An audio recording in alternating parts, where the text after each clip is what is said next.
Esselamu Aleyküm ve Rahmetullahi ve Berekatuhu. Bu aşk böyle bitemez. Doğal oğlanların beğendi. Hemen normal. Başlayalım oğlanlar.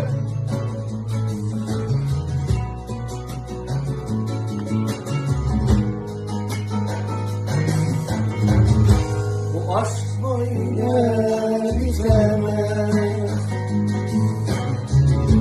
Bırakma, terk etme beni. Bu aşk böyle bitemez. Bırakma, terk etme beni. Atma beni ölümlere, beni zulümlere, beni gittiğin yere. Beni ölüm yere, atma beni zulümlere, beni gittiğin yere. Sensiz ben nefes alamam, buralarda hiç duramam, tek başıma yalnız kalamam.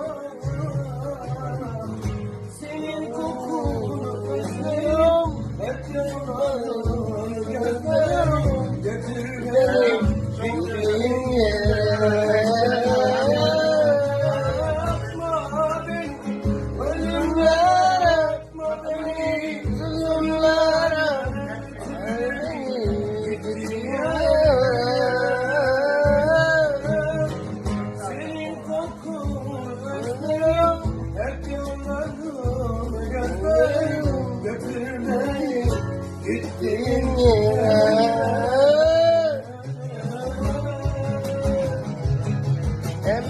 Normal, o derece o kadar keyif ediyorsa tabanmana bu. Cengi geliyor mu? Duaça samno, reviyata samno.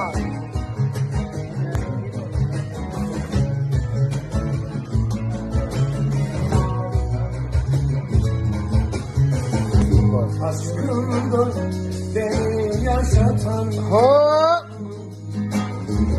beni hayata bağlayan, detaylı, baktırıyor mu? Aşkımda beni yaşatan, beni hayata bağlayan, atma beni ölümlere, atma beni zulümlere, götür beni gittiğin yere.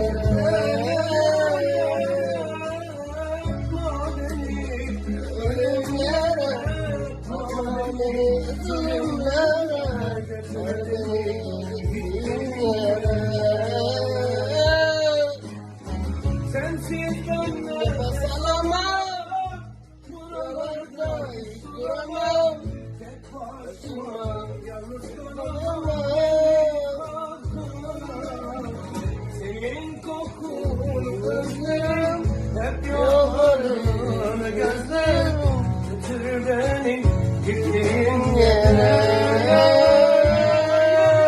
Atma beni ölümlere, atma beni zulümlere, götür beni gittiğin yere. Senin kokunu özlüyorum, hep yollarını gözlerim, götür beni gittiğin yere. Arkışı dost, senin beleklerde yanlansın. Yakuv'a götür onu gittiğin yere.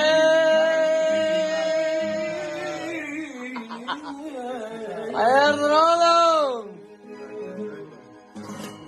Esselamu Aleyküm.